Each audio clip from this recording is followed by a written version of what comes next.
Recently, I had the great honor and opportunity to go to the Arizona Renaissance Festival and sell my books there. Huzzah!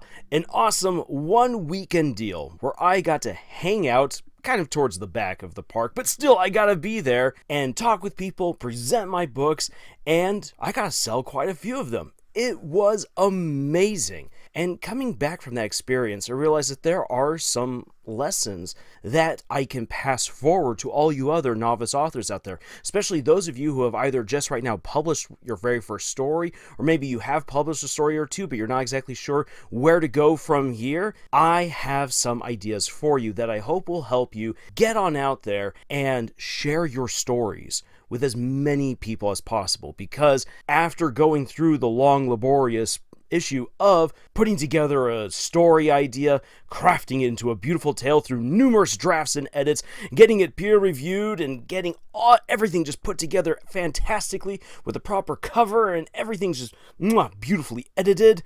Yeah, then next comes actually advertising your book and getting into other people's hands. So I want to share my experience and some of my lessons with you from the Arizona Renaissance Festival, brought to you by Camille's Harem, not just a podcast for novice writers by novice writers, but also a YouTube channel by novice writers for novice writers, because writing is an adventure, it's more fun with friends. Okay, first lesson is this.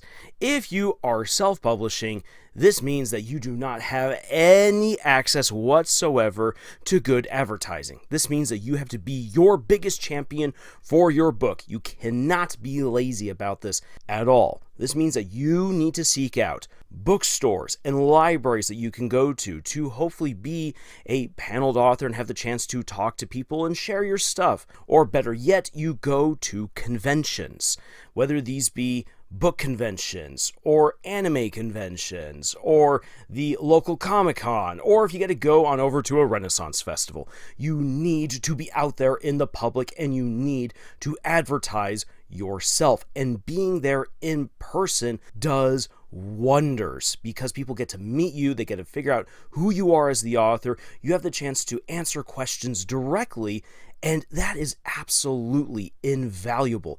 Do not question this.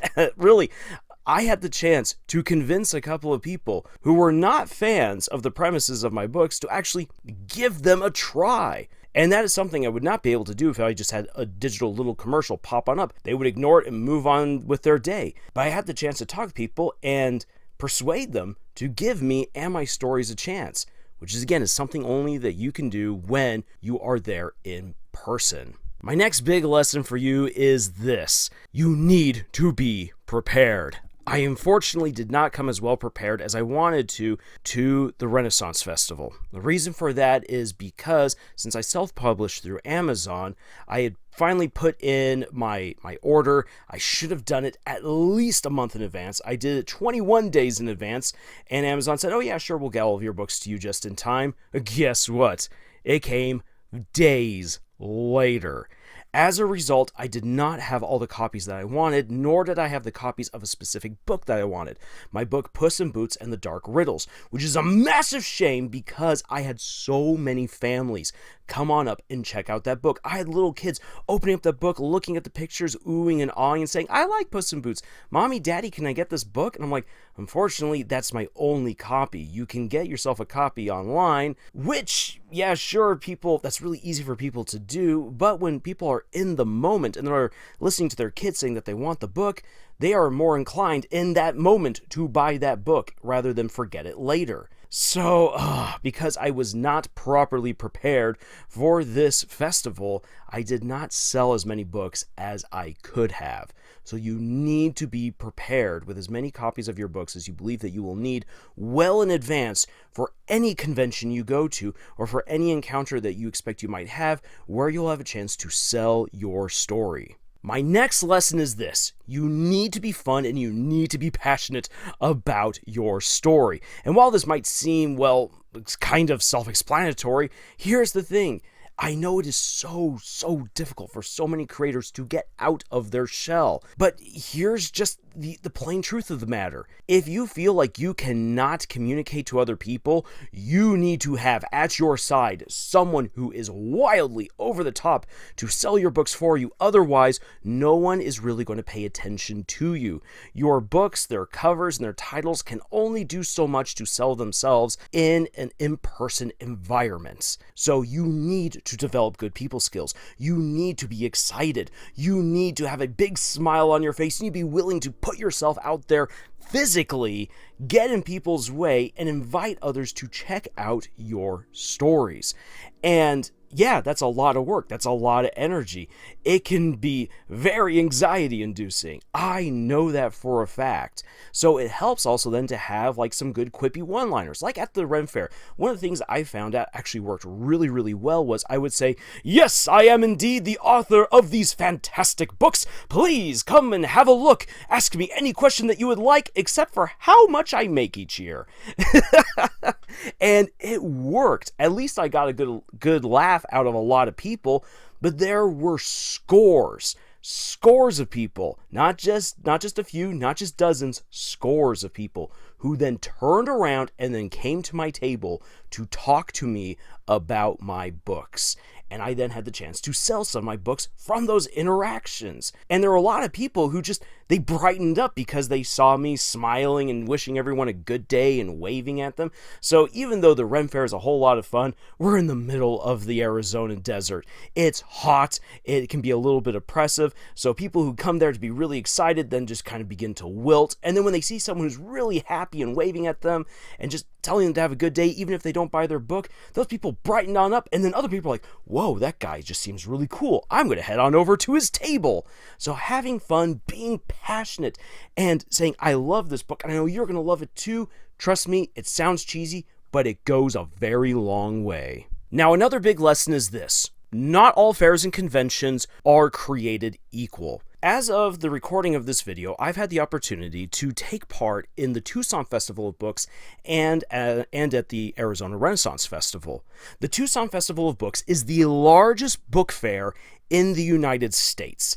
Tens of thousands of people show up for one crazy weekend to buy as many books as they can and to try to meet as many new authors or some of their favorite authors as possible. It is wild. And if you're a self-published author who manages to get a table or a pavilion there, you only have 3 hours to sell your books. I had 3 hours to be there in this massive sea of people and try to get their attention. And it was a blast. I loved being there.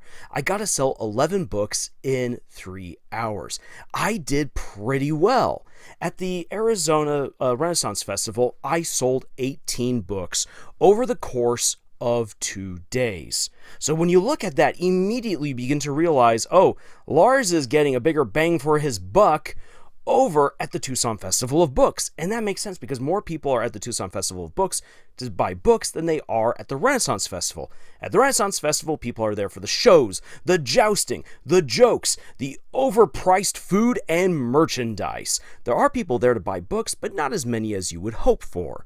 So getting 18 sales over the weekend, I was told that was really, really good. So, hey, fantastic for me. So at the Tucson Festival of Books, I actually ended up, ratio-wise, selling more books within a shorter amount of time, even though I sold more books, quantity-wise, over at the Arizona Renaissance Festival. So there's a little bit of a difference in time and in the audience. Another difference, though, is this. I made more money over at the Arizona Renaissance Festival than I did at the Tucson Festival of Books. And the reason being is because the Ren Fair gave me a greater cut of every one of my books sold than the Tucson Festival of Books did. So even though I had a better rate of sales at the Tucson Festival of Books, I ended up getting a smaller cut. I got only a half of what I got at the Renaissance Festival. I made $150 over 2 days at the Ren Fair. Woohoo, that's pretty awesome. So different conventions, different festivals will give you different rates of reward for you being there. And that is something to keep in mind. So there is the audience, there's how many people you have the chance to interact with, and also the benefits that you will receive from being there at that particular convention. And this is where it definitely comes down to you as the author to do your research. Which conventions will be most beneficial to you? And in fact, I even lost a little bit more money being over at the Tucson Festival of Books because I had to pay just to have a shot to be there at the pavilion. Whereas for the Arizona Renaissance Festival, I just had to make sure to get into contact with the right people, send them copies of my books, and then boom, I got accepted and I got to be there. The next big lesson is this. When you are in an in-person environment, emotions will run high, and it's so easy to be disrespectful to other people, to get into fights with others. It will happen. You'll have trolls who will come around and try to bash your books. You'll have people who ask you if you're really any good. You'll have people who make all different kinds of snarky comments about your stories or about you. And you know what? That's just going to happen. But here's the really fun thing, is that if you are respectful back to those people, you can turn them into your accolades, into your customers.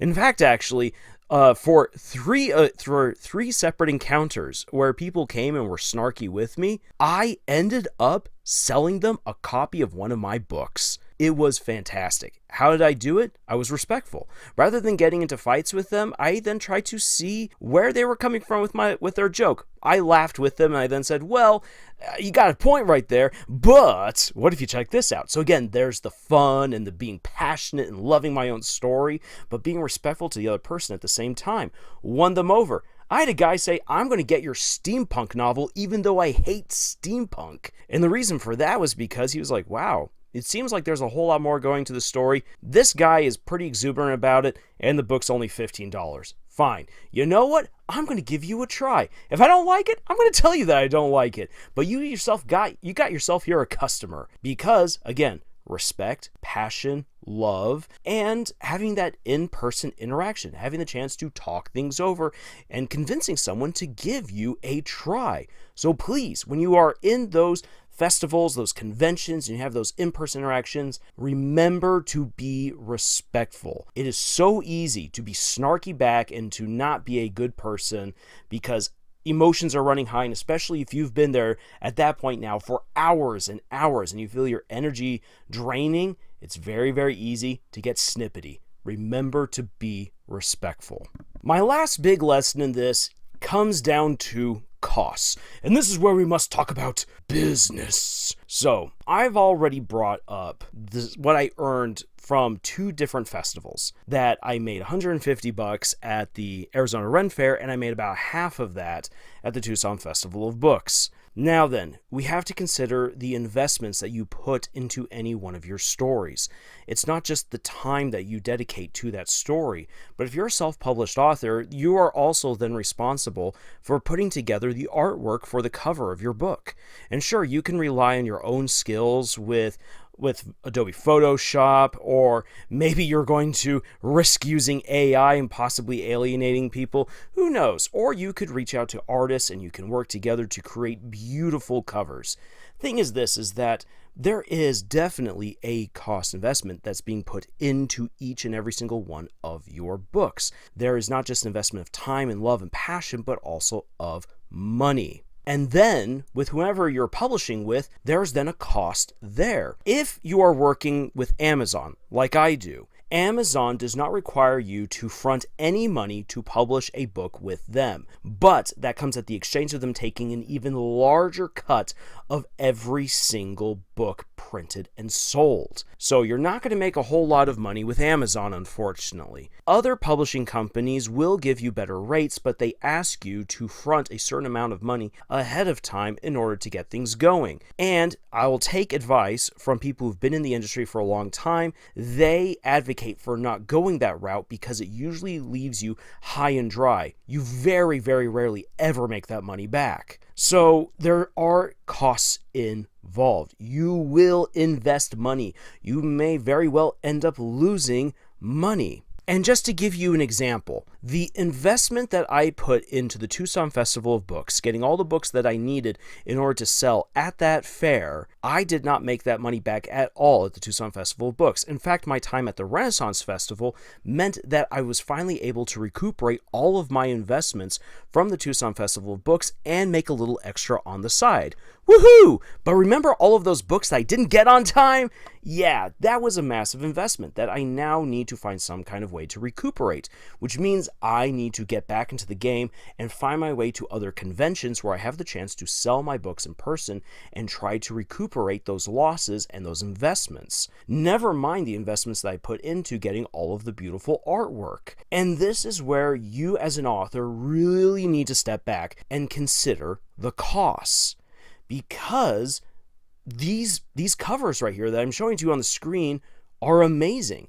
Those covers got people's attentions at both the Tucson Festival of Books and at the Arizona Renaissance Festival. The Puss in Boots book itself drew so much attention that it was worth the investment. If I had had all the books that I needed right there at the time, I would have done very, very well. So I could have easily recuperated so much of my investment and turned a little bit of a profit. But on top of that, there are other books that I have invested pretty well into that have not sold very well.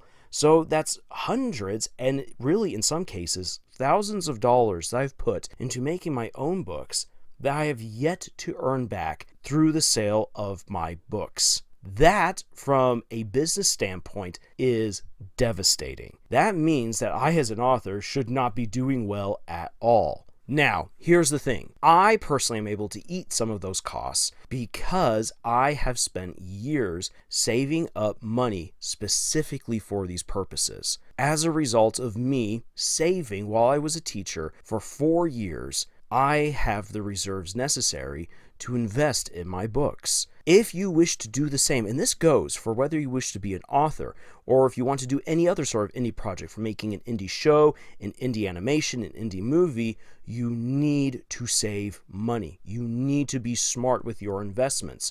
You need to be smart with your savings. Otherwise, these creative endeavors can very, very quickly break you. This is why so many people do not make it big at all when it comes to indie production, because the cost alone, from books to movies to shows, will destroy you unless you come properly prepared. So, this is me being very real with you. As you are creating your own stories, please keep an eye on your savings. Please keep an eye on your costs. Make sure that you can undertake these creative endeavors. And here's the thing, I will tell you this, even if you don't recuperate the money that you invested, if you are able to actually make a product, a story that you truly love and appreciate, that you're passionate about, that will be enough for you personally. The thing is, can you eat those costs? If you can, this is a beautiful experience to go down. If you wish to make this a career, understand the risks involved. You can succeed, but the odds are against you. So please bear that in mind. Now, with that all being said, I know that that's not the most hopeful note to end the video on, but let me just say this. It was so worth it to be there for 2 days, to hang out with amazing people, to become friends with some people. Maybe not necessarily like the deepest of friends, but like there are people now who are looking forward to having me back at the next Ren Fair, which is awesome. I had the chance to rub shoulders with some amazing actors and artists. I got to meet a whole lot of fantastic people, and I got to sell 18 books, which feels so dang good. That's better than what most other people usually do at a convention. It's not the best. I know I did not sell the best out of anyone who's ever been there to the Arizona Renaissance Festival, but I did very well. Those experiences, those conversations, the fun I had, and knowing that now other people have my books in their hands, that is such a rewarding experience. That is something that money alone cannot represent, and money alone cannot buy those genuine moments. So again, costs and benefits. Personally speaking, that was an absolutely amazing weekend. And I hope for any other novice author out there who hopes to have their book published and ready to go into the hands of other people, that you seek out these kinds of festivals and conventions. If you are publishing something fantasy related, by all means check in with a Renaissance fair. If they let you on in, it's going to be one of the best experiences you will ever have. So, with all that being said, those are my experiences and my lessons from my time at the Arizona Renaissance Festival as a featured author. And I'm really looking forward to going back again next year as an author. I've already gotten into a conversation about that, and I've already got some more stories that I am ready to share with them. And next time, I am going to come prepared. So, with all that being said, once again, thank you so much for being here with us on this incredible adventure that we call writing. And until the next video, y'all, tschüss.